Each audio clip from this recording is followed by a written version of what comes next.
Alors ce soir, je voulais vous parler encore du combat spirituel, pas de la délivrance, mais du combat spirituel, peut-être sur des aspects un peu originaux, pour bien faire la différence avec la délivrance. Le combat spirituel, c'est pas la délivrance, mais il peut y avoir de la délivrance dans un combat spirituel. Ce que je voulais dire, en commençant par Éphésiens au chapitre 6, c'est que le Seigneur nous prévient que nous qui sommes sur la terre, enfants de Dieu, et qui avons été arrachés au royaume des ténèbres pour entrer dans le royaume de Jésus, nous ne sommes pas appelés à rester dans une sinécure, à rien faire ou à attendre le retour du Seigneur sur une terre qui est débarrassée de la présence de l'ennemi. Nous savons que le Saint-Esprit a été répandu sur la terre et il est dans nos cœurs et dans l'Église. Mais nous savons que sur la terre ou dans les cieux de son ciel à lui, il y a Satan et ses démons, et ses principautés, ses autorités qui sont massivement hiérarchisées. Il faut que tout le monde obéisse au doigt et à l'œil à un maître qui est épouvantable, qui est terrible, qui est le prince de la mort et qui veut à tout prix détruire, s'il le peut, les enfants de Dieu, les annihiler, les paralyser, leur boucher les oreilles, enfin les rendre complètement inopérants. S'il ne peut pas les détruire, il va essayer de les placer dans un coin pour qu'ils ne bougent plus jusqu'au retour du Seigneur. Et c'est pas ça du tout le plan du Seigneur. Donc c'est pour ça que Paul dit dans Éphésiens 6, il dit au verset 10, « Au reste, fortifiez-vous dans le Seigneur, et par sa force toute puissante, qu'est-ce qu'il dit ? Il dit, prie le Seigneur qui te fortifie. Il dit pas ça du tout. Il dit, fortifiez-vous dans le Seigneur. Ça veut dire qu'on doit avoir une attitude dynamique et offensive, nous fortifier d'abord dans le Seigneur. Avoir une relation avec le Seigneur Jésus qui soit vivante et forte, parce que quand Satan attaque, il attaque toujours de manière vicieuse et sournoise, il attend les moments où tu es le plus faible, les moments où tu es le plus découragé, et là, bam, et encore pas par devant, il va te cogner pour essayer de t'enfoncer le plus bas possible. Donc c'est pour ça que Paul dit bien, vous commencez par vous fortifier dans le Seigneur. Et on va voir à quoi consiste se fortifier dans le Seigneur, de manière concrète, et par sa force toute puissante. Donc Paul dit, Éphésiens 6:10, vous vous fortifiez dans le Seigneur. Donc c'est un ordre. Tu vois, le Seigneur, il a disposé pour toi toute une panoplie d'armes spirituelles, et puis lui-même est là présent, avec son Esprit Saint qui est tout puissant, lui Jésus qui est tout puissant, le Père tout puissant. Donc, pour le Seigneur, c'est absolument pas un problème, Satan et ses hordes. Il sait qu'ils ont tous été vaincus à la croix une fois pour toutes. Le problème, c'est les chrétiens qui soit veulent pas entendre parler du problème, soit l'ignorent parce qu'ils sont pas du tout au courant, soit sont dans l'incrédulité parce que on leur a enseigné des fausses choses. On leur a dit par exemple qu'une fois que tu es chrétien, Satan ne te touche plus, tu es automatiquement préservé, il n'ose même pas s'approcher de toi. Enfin bref, des inepties qui maintiennent les chrétiens dans un état de faiblesse spirituelle.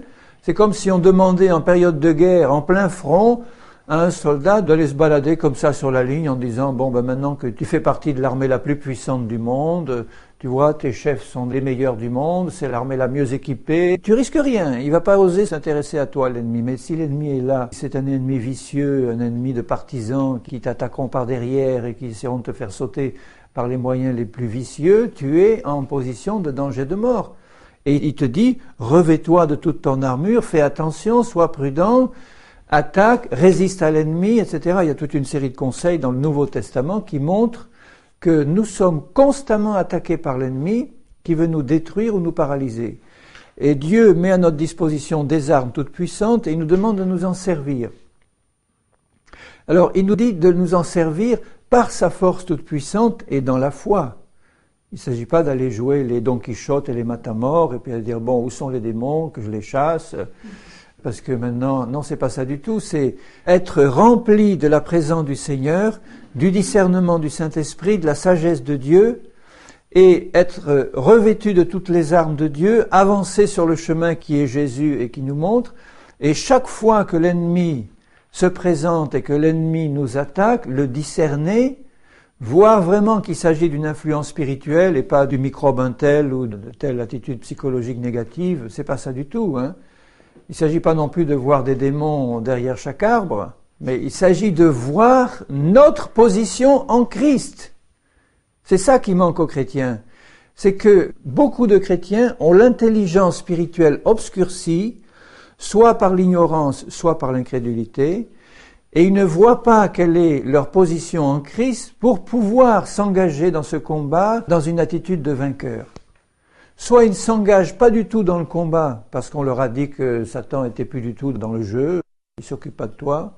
Soit on leur a dit qu'un chrétien ne pouvait pas être lié à ta nouvelle naissance, tu es automatiquement délivré de tout. Donc on ne peut pas s'engager dans un combat si on ne voit pas l'ennemi, si on ne le discerne pas, si on ne voit pas quelles sont les influences qui sont autour de nous. Il faut un discernement spirituel. Alors, dans nos pays occidentaux, matérialistes, scientifiques, surtout français, où c'est Descartes et le raisonnement intellectuel, on a perdu, en général, complètement conscience de l'existence de ces autorités, de ce monde spirituel de Satan qui nous entoure. Et pour les gens de nos pays, même les chrétiens, il n'y a finalement que deux domaines, celui de Dieu et puis celui des hommes. Celui de Dieu, c'est le domaine de la religion en général, le catholicisme, le protestantisme, les influences bénéfiques qui viennent du Seigneur, etc. Et puis, ensuite, il y a sur la terre le domaine de la science. Alors chez nous, la science a pris un développement tel que maintenant on explique par la science des tas de choses que nos anciens expliquaient par des influences démoniaques. Maintenant, on a tout enlevé. On a expliqué de manière scientifique tout ce qui était d'origine spirituelle, ce qui fait qu'on a anesthésié les populations de ces pays occidentaux matérialistes en leur faisant oublier qu'il y avait entre le ciel de Dieu et notre terre un domaine où Satan et ses démons agissent pour pouvoir asservir, contrôler, détruire la terre et ses habitants. Quand le péché a été commis, eh bien c'est comme si Adam et Ève s'étaient livrés à l'autorité de Satan qui avait réussi à les séduire.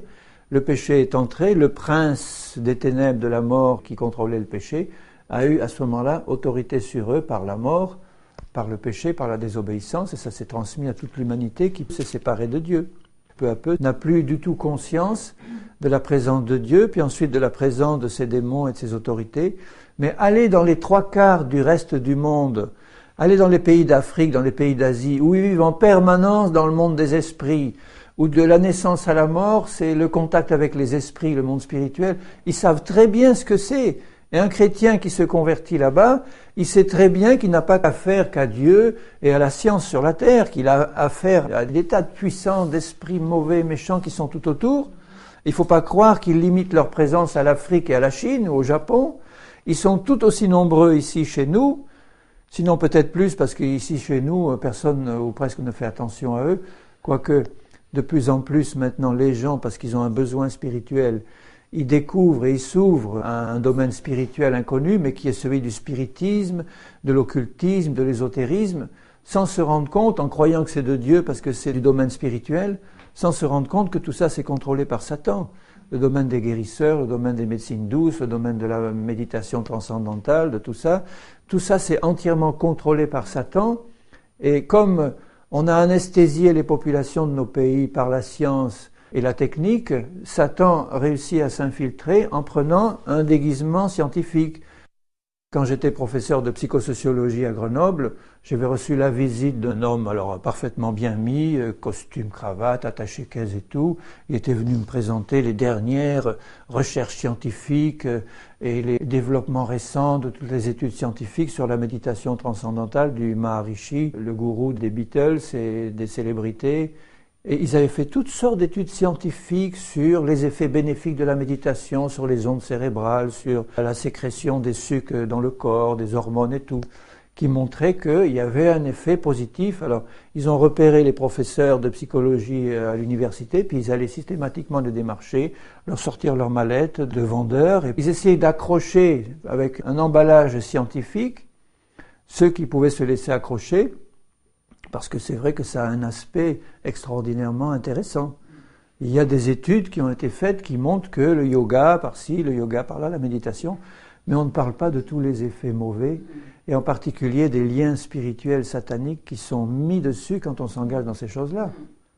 Alors quand je lui ai dit que j'étais chrétien et que je suivais Jésus, il a fermé son truc, il est parti, et puis hop, il n'a plus rien. Bon, il y avait un conflit là qui allait pas. Hein. Mais pour montrer qu'ils n'hésitaient pas à aller directement rencontrer les gens pour leur parler.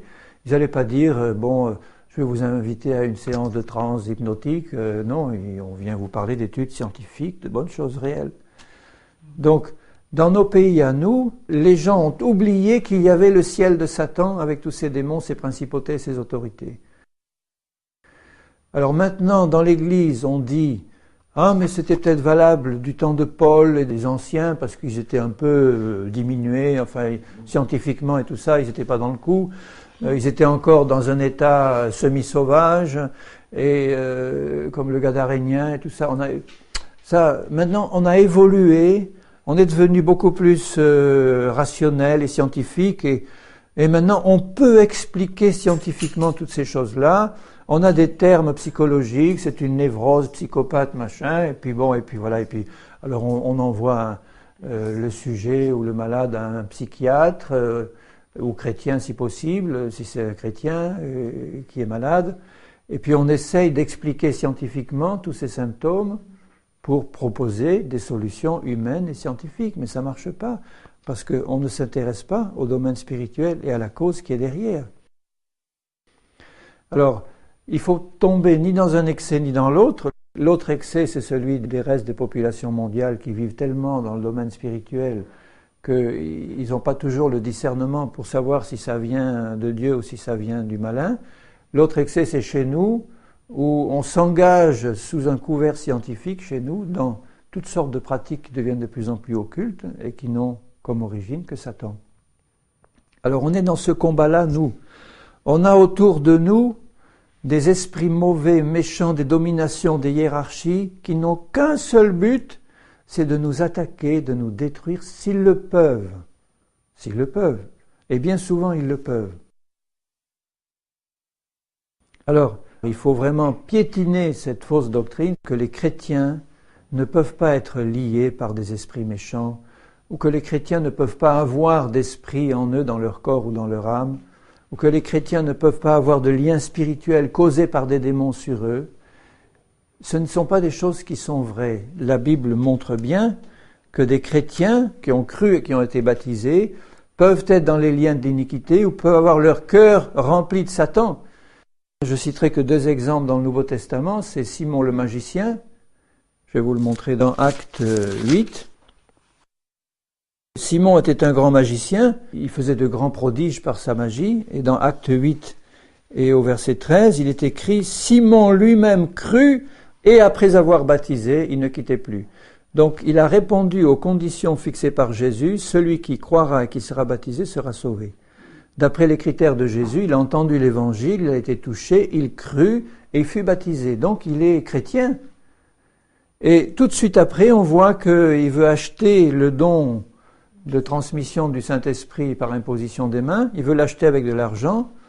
Et voyez la réponse que l'apôtre Pierre lui fait. Au verset 20, il lui dit que ton argent périsse avec toi, puisque tu as cru que le don de Dieu s'acquérait à prix d'argent. Et il n'y a pour toi ni part ni lot dans cette affaire, parce que ton cœur n'est pas droit devant Dieu. C'était un chrétien, juste converti. Ton cœur n'est pas droit, repens-toi de ta méchanceté, prie que la pensée de ton cœur te soit pardonnée, s'il est possible. Il n'en était même pas sûr, hein. Car je vois que tu es dans un fiel amer et dans les liens de l'iniquité. L'iniquité, c'est quoi? C'est Satan, le prince de l'iniquité. Donc il était lié. Bon, c'est normal, un grand magicien qui vient de se convertir, il risquait d'avoir une bonne dose de liens sur lui. Donc Pierre lui dit, je vois que tu es dans les liens de l'iniquité. Mais c'était pas obligé qu'il soit dans les liens de l'iniquité. C'était pas nécessaire. Son cœur n'était pas droit. Et c'est pour ça que les liens de l'iniquité sont restés sur lui. Il a cru, il a été baptisé, son cœur n'était pas droit, il a essayé d'acheter le don de Dieu. Il aurait dû, dans son cœur, s'il avait été droit, sentir la voix du Saint-Esprit en lui montrer que ces choses-là ne pouvaient pas se faire avec Dieu, et que, humblement, il devait simplement demander le don de Dieu qui ne s'acquiert pas à prix d'argent. Donc il avait des liens de l'iniquité sur lui. Il était lié par des démons. Et vous remarquez que Pierre ne lui dit pas viens ici Simon, pauvre ami, je vais te prendre et on va faire une bonne séance de délivrance, même si ça dure 24 heures, je vais te chasser tous tes démons, ou je vais briser au nom de Jésus tous tes liens. Il dit pas ça du tout. Il avait sûrement besoin d'une grosse délivrance, ce Simon. Mais la méthode de Pierre, c'est lui dire, repens-toi et prie le Seigneur que tu sois pardonné s'il est possible. Donc, il fallait que Simon se repente, Simon prie, et que Simon reçoive dans son intelligence la vérité là-dessus. C'est-à-dire que le don de Dieu ne s'achète pas, qu'il faut prier avec foi et que Dieu donne son Saint-Esprit à ceux qui le demandent et à ceux qui croient et à ceux qui lui obéissent. Et à ce moment-là, il l'aurait reçu gratuitement. C'était ça la vérité de la parole. Quand on lit la parole, on voit qu'il est écrit « Dieu donne son Saint-Esprit à ceux qui le demandent, Dieu donne son Saint-Esprit à ceux qui lui obéissent, et Dieu donne son Saint-Esprit en abondance, comme un père donne de bonnes choses à ses enfants. » C'est ça la vérité de la parole. Donc la solution pour Simon, il avait des pensées qui n'étaient pas les pensées de Dieu, c'était les pensées de Satan ou des pensées humaines, et ces pensées-là le mettaient dans des liens d'iniquité. Et la solution pour lui, c'était pas de prier pour que ces démons soient chassés, c'était de prier pour qu'ils soient pardonnés, d'une part, et pour que la vérité de Dieu rentre dans son esprit, qu'il sache quelle était la position de Dieu dans ce domaine et la position de la parole. Et si quelqu'un se repent en disant « Seigneur, vraiment, j'étais dans l'ignorance et l'incrédulité, je ne comprenais pas ta parole, mon cœur n'était pas droit, mais je me repens, je te demande pardon. Maintenant, quelle est ta parole? Qu'est-ce qu'elle dit, ta parole ?» Et à ce moment-là, Dieu nous révèle d'une manière ou d'une autre, par la Bible, par une prédication, par des frères et sœurs honnêtes et bons qui donnent la vérité. Il nous révèle la vérité, on la reçoit avec un cœur honnête et bon et droit, et à ce moment-là, cette vérité nous libère. Vous connaîtrez dans Jean 8 la vérité, et la vérité vous affranchira. C'est ça la méthode du Seigneur. Ça veut dire qu'en recevant la vérité, comme Satan est le prince du mensonge et des ténèbres, il n'aime absolument pas que les choses arrivent à la lumière, il n'aime pas que les choses soient dans la lumière du Seigneur et de sa parole, et dès qu'il voit un cœur qui s'ouvre à la lumière de la parole, à la vérité, et que cette vérité remplit le cœur dans la lumière de Dieu, eh bien, il ne peut pas tenir si nous sommes attachés à cette vérité, à cette lumière. Il ne dit pas le Seigneur, les séances de délivrance vont te libérer. Il dit, la vérité va te libérer. Donc moi, je l'ai compris depuis peut-être 15 ans, au début de ma conversion, quand le Seigneur avait placé sur ma vie des hommes et des femmes, des chrétiens qui étaient liés jusqu'au cou et qu'il y a eu des manifestations démoniaques et que je me suis lancé dans le combat pour les chasser, que j'ai vu les démons chasser, je me suis dit, ça y est, c'est ça. Mais c'est la solution, c'est de ça qu'ils ont besoin, mes frères et mes sœurs et moi-même. J'ai été délivré moi-même plusieurs fois de plusieurs démons. Donc, je me disais, c'est ça, j'ai compris maintenant. Et puis alors j'ai commencé à chasser les démons, et comme Dieu m'avait donné le discernement, je voyais des gens arriver, je les voyais liés, je leur disais, tu as des démons, viens, on va les chasser. Et puis on y allait, et puis on les chassait. Et les démons partaient. Seulement le problème, c'est que, comme la vérité n'était pas rentrée dans le cœur de ces personnes, et comme elles étaient dans l'ignorance quant à la parole de Dieu, quant à leur position en Christ, quant à leur position dans le Seigneur, eh bien, elles se laissaient avoir comme des bleus par Satan et ses démons qui revenaient quelque temps après pour remettre en force, c'est-à-dire 7 fois plus, pour leur remettre dessus des liens dont ils étaient incapables de se libérer parce que la vérité n'était pas dans le cœur. Donc j'ai arrêté, j'ai dit, mais je rends la situation de ces frères et sœurs pire qu'avant, et maintenant la méthode que j'utilise systématiquement, c'est l'enseignement de la parole et la prière pour dire, Seigneur, voilà, je vais leur présenter ce que tu dis en ce qui concerne leur situation en Christ, leur position de chrétien, ce que Dieu dit qu'il a fait pour eux, ce que Dieu dit qu'il a fait d'eux en Christ, des êtres nouveaux, la lumière du monde, des choses comme ça. Enfin, tout ce que Dieu dit qu'il a fait pour nous, c'est ça la vérité. Et quand cette vérité est exposée et qu'elle est reçue par un cœur honnête et bon qui reçoit la vérité, et quand on prie en même temps pour que l'intelligence spirituelle s'ouvre, ce que Paul faisait constamment pour les Éphésiens, les Colossiens, etc., à ce moment-là, la vérité rentre dans le cœur et on prend par la foi, une pleine et entière délivrance sur toute la puissance de l'ennemi. Et donc, on ne réserve le fait de chasser les démons que dans des situations extrêmes, comme le Gadarénien qui était complètement lié jusqu'au cou, qui n'était même pas chrétien, et il fallait qu'il entende, qu'il comprenne. Ou alors, dans des cas où les démons se manifestent devant nous, comme ils se manifestaient devant Jésus dans la synagogue. Donc, si un démon se manifeste dans une certaine personne devant toi, tu peux être amené à les lier, tu peux être amené à intervenir de manière autoritaire pour les calmer ou les chasser si besoin est. Mais tout de suite après, il faut associer à cet acte que tu viens de faire un travail d'enseignement, un travail de présentation de la parole, un travail de prière pour que cette personne-là ressorte équipée de la vérité. Sinon, elle va se trouver en situation difficile, ça va revenir.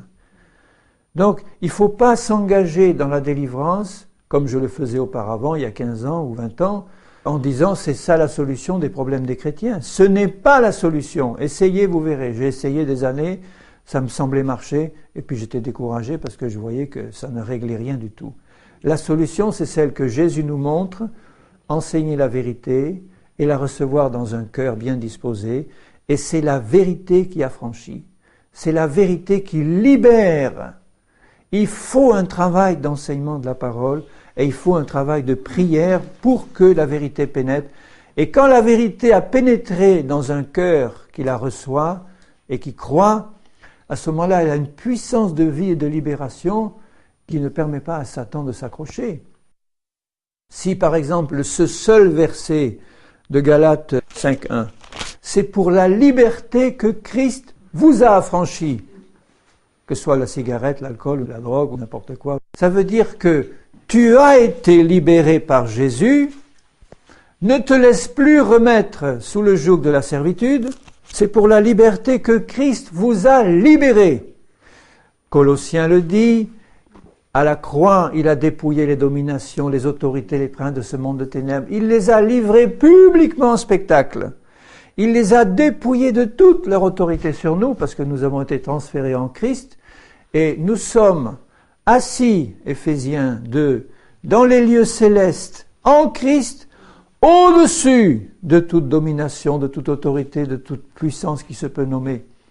Donc si vous prenez toutes ces puissances de ténèbres, Satan lui-même, sa puissance n'est pas nulle, il a une très grande puissance, avec tous ces démons et cette hiérarchie mauvaise qui couvre la terre entière et qui s'infiltre dans le secret partout.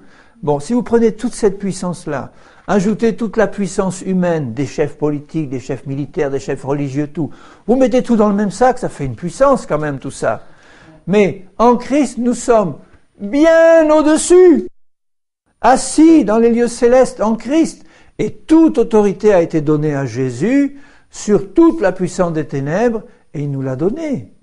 Donc si cette vérité-là est dans ton cœur, si tu as compris, si tu as dit Seigneur, mais que mon intelligence spirituelle s'ouvre à ça, je le lis, d'accord? Je dis mais Seigneur, que ça rentre au fond, je le prends pour moi, tu le dis, c'est pour moi, c'est bon. Il suffit que tu le dises, c'est écrit. Donc comme ta parole est la vérité, je le prends pour moi, et j'occupe ma position et j'exerce mon autorité en Christ. C'est ça la solution du combat spirituel. C'est surtout pas la délivrance systématique. Tiens, je vois que tu as des démons, allez viens, on va te délivrer, et puis on va te les chasser. C'est pas ça. Si la parole de Dieu n'est pas dans ton cœur, ça ne marchera pas.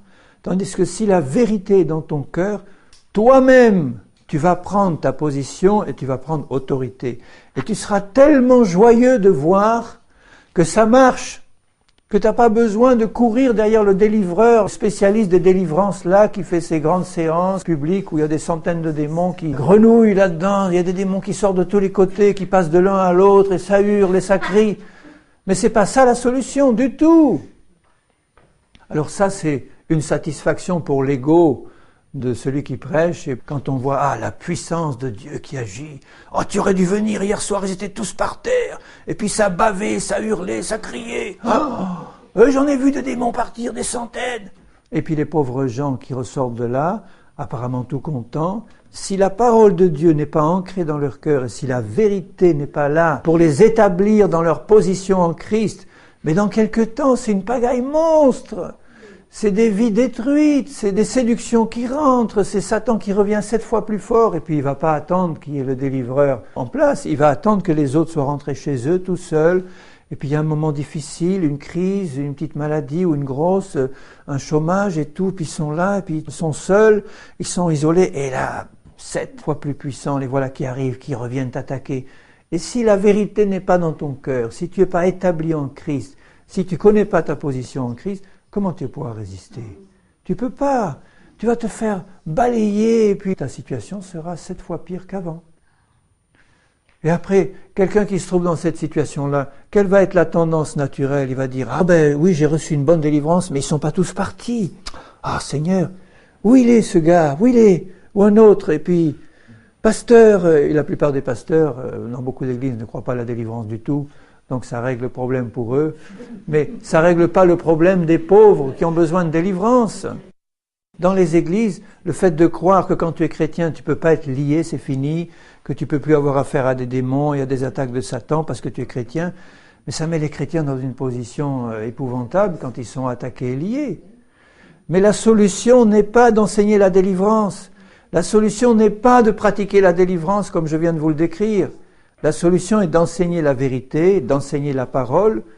Donc les pasteurs ne devraient pas dire « Ne vous inquiétez pas, chrétiens, vous ne pouvez pas être liés, vous ne pouvez pas avoir d'influence démoniaque. » Il faudrait leur dire « Mais oui, vous pouvez, si vous n'êtes pas sur vos gardes, si vous n'avez pas la parole de Dieu, si vous ne résistez pas à Satan comme tout le Nouveau Testament le montre dans les épîtres de Paul et les autres, qu'ils avaient affaire à un combat spirituel, que le diable était un lion rugissant qui tournait autour d'eux, cherchant qui va dévorer, c'est écrit dans la première épître de Pierre, que Paul dit « Ne vous couchez pas sur votre colère, ne donnez pas accès au diable ». Alors accès au diable, ça veut dire quoi? Ça veut dire qu'il va venir lui-même, parce qu'il a trouvé une porte d'entrée. Donc ça veut dire que les chrétiens peuvent être soumis non seulement à des attaques de la part des démons et de Satan, mais à des liens spirituels, à des pénétrations de démons dans leur vie, dans leur corps, dans leur être intérieur ou dans leur être extérieur, pour les détruire et les lier. Mais que ces choses-là ne devraient pas arriver, en tout cas ils ne devraient pas y rester, si l'enseignement de la parole était bien donné, si au lieu de dire aux chrétiens « vous n'avez pas de lien et vous ne pouvez pas en avoir », on leur disait « mais oui, vous pouvez ». Mais attention, le Seigneur nous donne la solution. La solution, c'est sa parole, c'est l'œuvre de Christ, c'est ce qu'il a fait de toi en lui. Et si tu reçois cette parole et tu la gardes dans ton cœur, cette puissance de vie et de vérité va te libérer. Et tu n'auras pas besoin du délivreur pour chasser tes démons, c'est la vérité qui va t'affranchir. Et donc moi, en tant que serviteur de Dieu, je serai là pour t'enseigner la parole et pour prier pour toi et avec toi, pour dire Seigneur, ouvre son intelligence, ouvre la mienne aussi, mais ouvre son intelligence pour qu'il comprenne. C'est la méthode de Paul. Il n'arrêtait pas de dire aux chrétiens, vous êtes dans un combat, vous avez affaire à des puissants, des autorités, pas contre la chair qu'on doit lutter, mais contre cela. Je reviens à Éphésiens. Éphésiens 10, fortifiez-vous dans le Seigneur par sa force toute puissante, revêtez-vous de toutes les armes de Dieu. Alors pourquoi faire? Pour pouvoir tenir ferme contre les ruses du diable, les séductions, les mensonges, etc. Car nous n'avons pas à lutter contre la chair et le sang, mais contre les dominations, les autorités, les princes de ce monde de ténèbres, les esprits méchants dans les lieux célestes. Toute une hiérarchie d'esprits méchants et mauvais, du plus puissant au moins puissant, ils sont tous là bien organisés, et tous ensemble nous attaquent et veulent nous détruire. Donc quand je me suis fortifié dans le Seigneur et par sa force toute puissante, je vais pouvoir me revêtir de toutes les armes de Dieu pour pouvoir résister dans le mauvais jour, comme Jésus a résisté dans le désert au malin. Sa seule arme, c'était la parole de Dieu. Et pour pouvoir tenir ferme après avoir tout surmonté. Donc c'est un combat terrible. Il dit résister, tout surmonter, et en plus, quand vous avez tout surmonté, tenir ferme. Encore, pas de repos, hein. Vous lâchez pas les armes, rien. On est là, on est sur le champ de bataille jusqu'au retour du Seigneur, mais dans une position de victoire, si on a compris notre position dans les lieux célestes en Christ, si on a compris ce que nous sommes en lui, si on a accepté tout ce que Dieu dit de nous. Tu vois, si tu es rempli de pensées mensongères, j'ai eu l'occasion ces temps-ci de parler à plusieurs personnes pour leur dire, mais je vois que tu es rempli de pensées mensongères, de pensées négatives sur toi-même, que tu es nul, que tu n'y arriveras pas, que tu as toujours été comme ça, qu'il n'y a rien à faire, que ci, que ça. Des chrétiens. Et oui, mais c'est l'expérience qui me l'a montré toutes ces années passées, et j'ai tout essayé, puis il y avait ci, puis ça. J'ai dit, mais je vois que tu es rempli de pensées mensongères que Satan a réussi à planter en toi, et ce n'est pas ce que Dieu dit de toi, si tu es chrétien. Qu'est-ce qu'il dit, Jésus? Que tu es la lumière du monde, que tu es le sel de la terre, que tu es assis dans les lieux célestes en Christ, que tu es héritier de Dieu, co-héritier de Christ, que tu as été libéré de la puissance de Satan, etc., etc., etc. Tu le crois, ça? Ah ben oui, c'est écrit, mais je le vois pas dans ma vie. Alors donc, puisque je le vois pas, je le crois pas. Mais le jour du jugement, quand le Seigneur brandira sa parole et il dira, qu'est-ce que tu en as fait? Comment tu as vécu sur cette terre en vaincu? Pourquoi tu n'as pas cru ce que j'ai dit que j'ai fait de toi et en toi? Pourquoi? Tu aurais pu recevoir cette vérité, elle t'aurait d'abord affranchi, et tu aurais pu la transmettre aux autres. Tu aurais pu être un outil entre mes mains puissant, au lieu de rester là, dans la passivité, dans la paralysie spirituelle, dans toutes ces choses qui te bloquent. C'est parce que tu as l'esprit enténébré, rempli de mensonges, et que tu crois à des choses qui ne sont pas vraies, que Satan a réussi à implanter en toi, au lieu de recevoir « je suis la lumière du monde et le sel de la terre », il t'a envoyé cette pensée, tu es un nulard et tu n'as jamais rien réussi, depuis le début de ta vie c'est ça, alors n'essaye pas, bon, attends le retour du Seigneur et reste tranquille dans ton coin. Et puis je m'en sors pas, et puis je suis toujours malade, et puis il y a ci, puis il y a ça, et puis les démons m'attaquent, et puis je peux plus rien faire. Autant de paroles et de pensées négatives qui montrent que la parole de Dieu, la vérité, n'est pas en toi. Dans Éphésiens, il dit, dans Éphésiens 4, au verset 17, « Voici ce que je dis, et ce que je déclare dans le Seigneur, c'est que vous ne devez plus marcher comme les païens. » Donc il est possible que des chrétiens marchent comme des païens, puisqu'il dit, « Vous ne devez plus marcher comme des païens. » Pourquoi? Qui marchent selon la vanité de leurs pensées. Ils ont l'intelligence obscurcie. Voilà les chrétiens défaits complètement. Ils ont l'intelligence obscurcie. Ils sont étrangers à la vie de Dieu, écoutez bien, à cause de l'ignorance qui est en eux, à cause de l'endurcissement de leur cœur. Des chrétiens sont comme ça. Des chrétiens peuvent être comme ça. Si un chrétien ne prend pas la peine de recevoir cette parole, de la lire, de la méditer, si on ne lui enseigne jamais quelle est sa position en Christ et ce que Christ a fait de lui à la croix et après, et s'il vit constamment par des expériences, par ce qu'il voit chez les autres, les personnes auxquelles je parlais me disaient « Mais oui, mais tu vois bien, je vois pas ça dans l'Église, j'en vois nulle part des vainqueurs qui marchent dans la foi. » Je dis « Mais sois-en un toi, tu peux l'être si tu crois ce que Jésus dit. » Et si tu commences à regarder autour de toi, si Noé avait regardé autour de lui, il n'en aurait pas trouvé un seul. Si Lot avait regardé à Sodome, il a regardé, il n'en a pas trouvé un seul.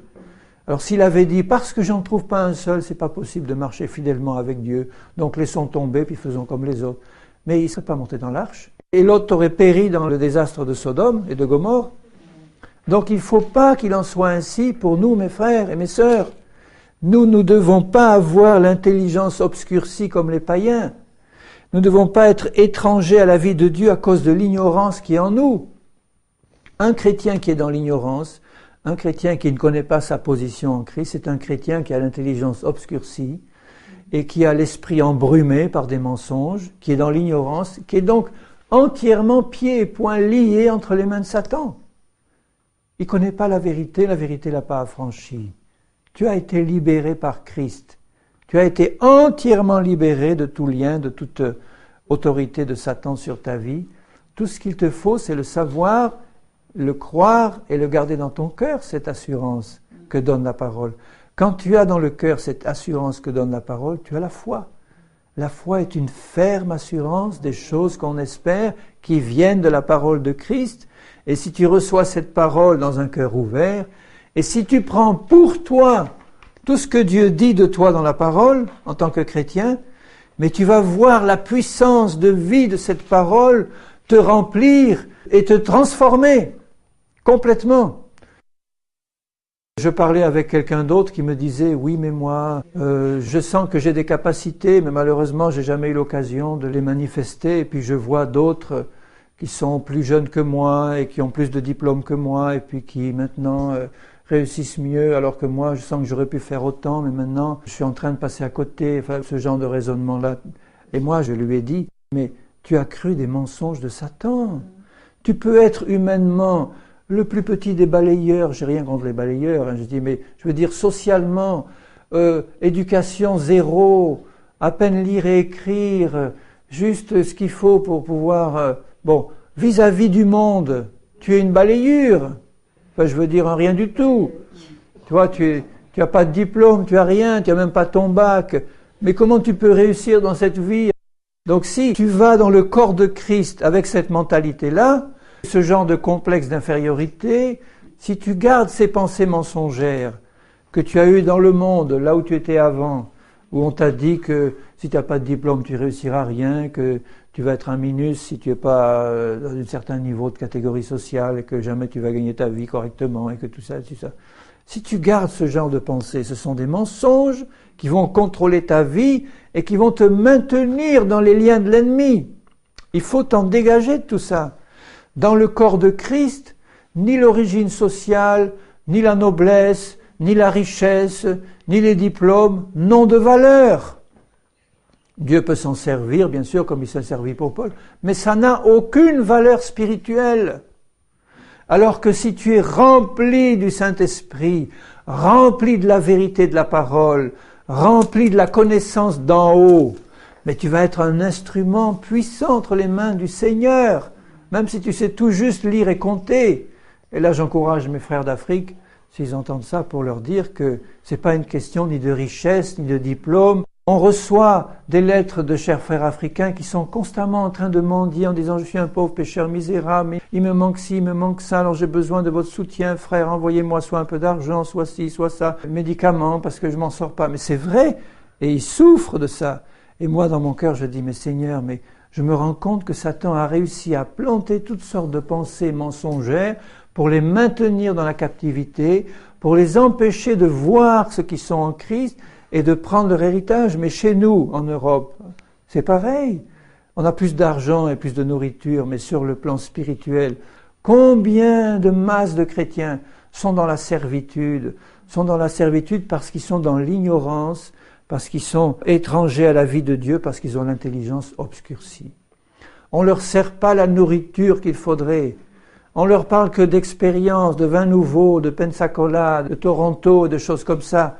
Et on dit, vous savez, j'étais dans une réunion où on a vu des gens paralysés pendant 3 heures, ou faire ci ou faire ça, ou sauter comme des cabris, la puissance de Dieu. Mais c'est pas ça qui va nourrir l'être intérieur des chrétiens.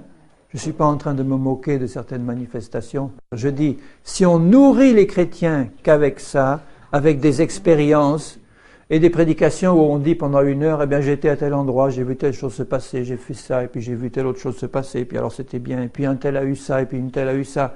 Bon, ça encourage d'avoir des bons témoignages, mais c'est pas suffisant pour avoir l'intelligence éclairée.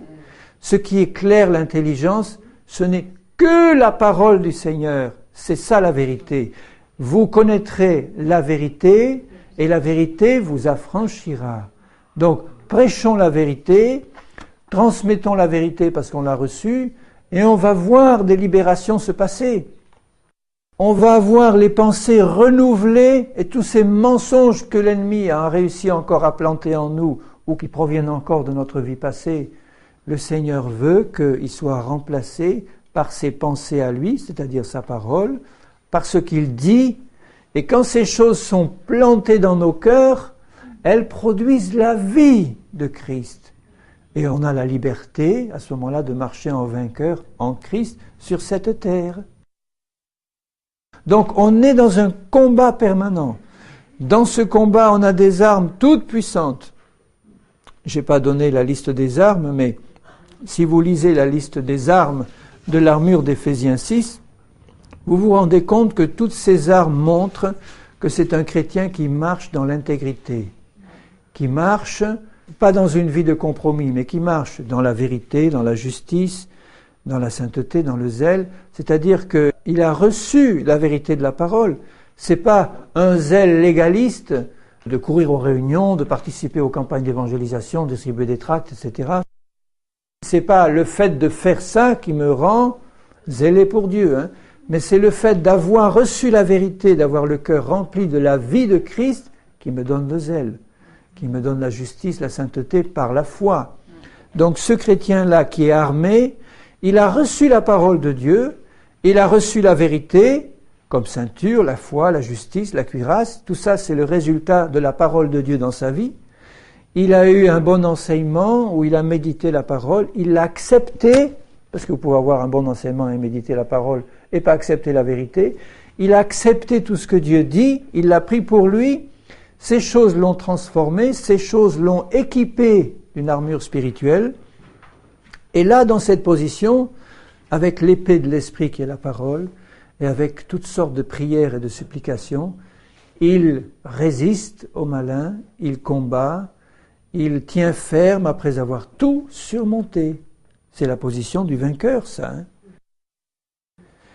Alors, dans Actes 5, au verset 1, un homme nommé Ananias avec Saphira sa femme vendit une propriété, en retint une partie du prix, sa femme le sachant. Donc c'était des chrétiens de l'église primitive, ils avaient sans doute été baptisés d'eau, baptisés du Saint-Esprit après avoir cru tout. Mais, vous voyez, ils ont accepté le mensonge qui est l'arme numéro 1 de Satan, le père du mensonge. Donc ils ont menti en disant on a vendu cette propriété à tel prix alors que c'était un peu plus cher, ils ont gardé une partie du prix, un mensonge simplement. Et le fait d'avoir pris ce mensonge en eux les a mis dans les ténèbres. Et Pierre lui dit, bon, Pierre avait le discernement de l'esprit, il a bien vu qu'il y avait devant lui quelqu'un dans les ténèbres. Il lui dit, Ananias, pourquoi Satan a-t-il rempli ton cœur? Un chrétien baptisé d'eau et du Saint-Esprit, il lui dit, Satan a rempli ton cœur.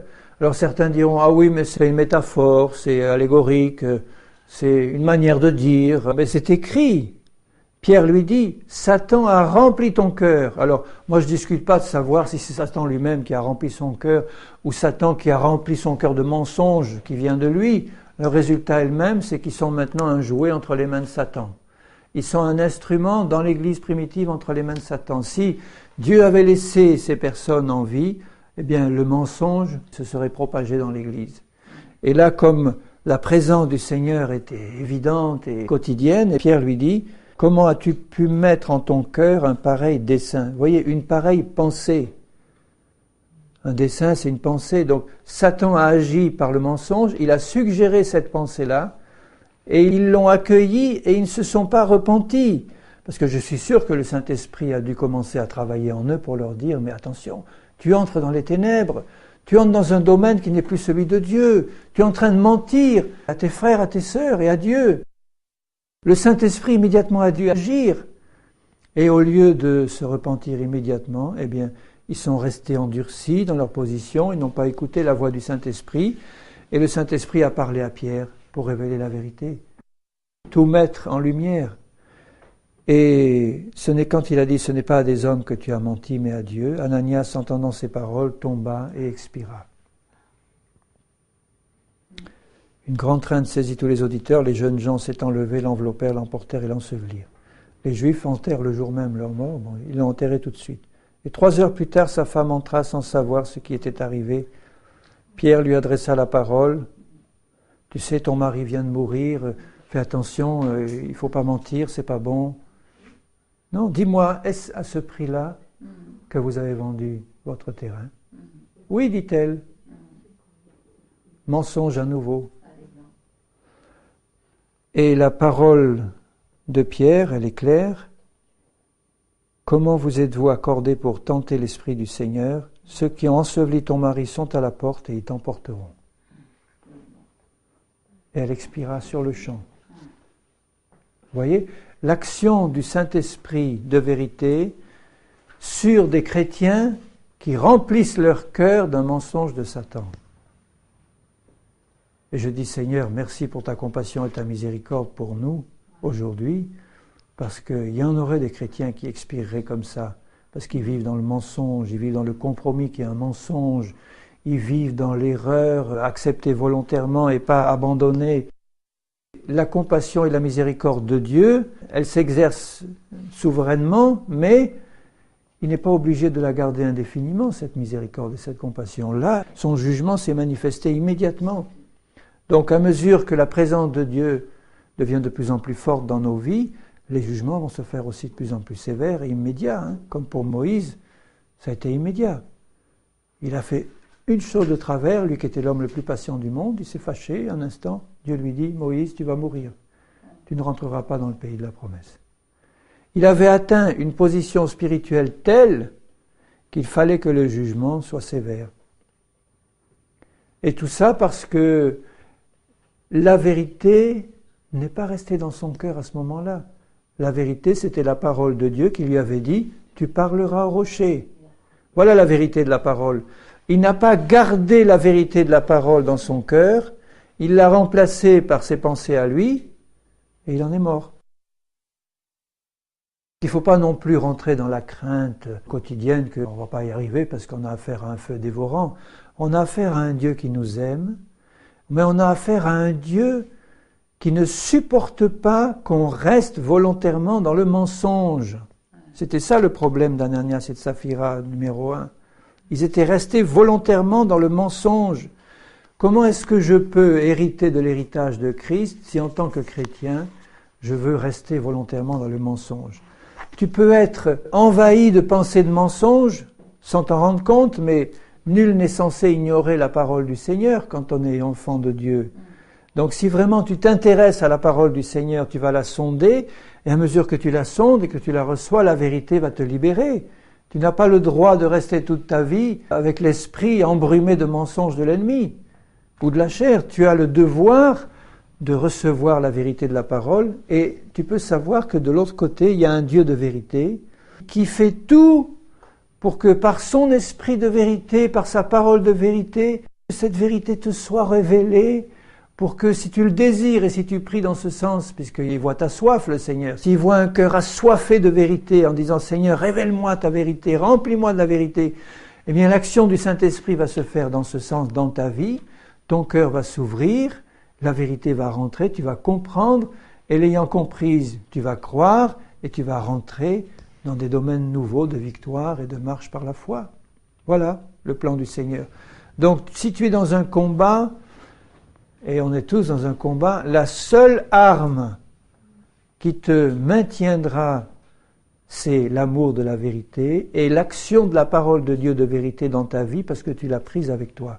Parce que cette parole va te changer toi, donc te revêtir de toutes les armes de la justice, et cette parole va être entre tes mains une arme offensive puissante pour pouvoir écarter l'ennemi qui t'attaque.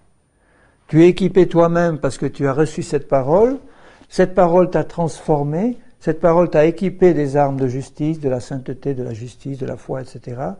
Et cette même parole entre tes mains est une arme offensive puissante pour repousser l'ennemi par toutes sortes de prières et de supplications. Les armes offensives dont tu disposes, c'est la parole du Seigneur et les prières et les supplications. Dans la liste d'Éphésiens 6, c'est indiqué clairement. Donc quand tu pries le Seigneur pour toi ou pour les autres en disant « Seigneur, ouvre mon intelligence pour que je comprenne ta parole, parce que je veux la recevoir dans un cœur ouvert, et je veux qu'elle produise tous les fruits. Je veux que tout cet héritage qui est dans les lieux célestes en Christ, dans lequel je suis, tout ça passe dans ma vie, là, ici-bas. Je veux voir la liberté se manifester dans ma vie. Je veux voir la puissance du Saint-Esprit remplir ma vie. Je veux être un instrument entre tes mains. Je veux que cette puissance de vérité me libère, me change, me remplisse de toi, de ta justice, et que le temps qui me reste à vivre, je puisse non seulement continuer à m'équiper de cette vérité, à me remplir, mais je puisse être un transmetteur de vie et de vérité autour de moi. C'est ça que Dieu veut pour toi. Hein? C'est un bon programme, tu es d'accord? Amen. Donc comme Dieu le veut, si tu le veux toi, les deux vont se rencontrer et ça va faire des merveilles. La vérité va t'affranchir parce que tu es enfant de Dieu et tu vas la croire pour toi. Tu es déjà libre. Ça y est, c'est fait. En Christ, tu l'es. Donc, tu as autorité maintenant. Tu peux exercer ta volonté qui est au service de la foi. Tu peux te tourner vers cet ennemi pour lui dire, tu n'as plus aucune autorité sur moi, c'est terminé. Et ce n'est pas une technique verbale, c'est terminé parce que tu le sais dans ton cœur. La parole de Dieu a produit la foi. Tu le sais et tu as cette autorité-là. Et même si le combat se prolonge, même si tu es encore dans des coups que tu reçois, eh bien tu sais que tu es dans une position de vainqueur en Christ. Et que si tu restes dans cette position-là, tes yeux le verront s'accomplir. Amen. Amen. Merci, Papa. Merci, Seigneur. Seigneur, je veux te bénir de tout mon cœur parce que dans ce combat au milieu desquels nous sommes, tu ne nous as pas laissés sans armes, tu ne nous as pas laissés orphelins et toi, toi-même, Seigneur, par ta présence, tu veux remplir nos cœurs et nous remplir de ta vie, de ta lumière. Aussi ma prière constante, c'est Seigneur, ouvre notre intelligence spirituelle. Illumine les yeux de notre cœur, Seigneur, pour que nous sachions, que nous voyons et que nous puissions apprendre de toi, nous dépouiller de cette vieille peau et de ces pensées mauvaises qui viennent du monde et du passé et nous revêtir de cette nature nouvelle créée dans une justice et une sainteté que produit la vérité. Seigneur, je veux le faire pour moi-même et je te prie pour mes frères et sœurs pour qu'ils puissent recevoir cette parole et recevoir cet enseignement de toi et pouvoir être capables de se dépouiller, de se renouveler dans l'esprit de leur intelligence et de se revêtir de cette nature nouvelle que tu nous as donnée. Que nous soyons tous des vainqueurs, Seigneur, et pour ta gloire au nom de Jésus. Amen.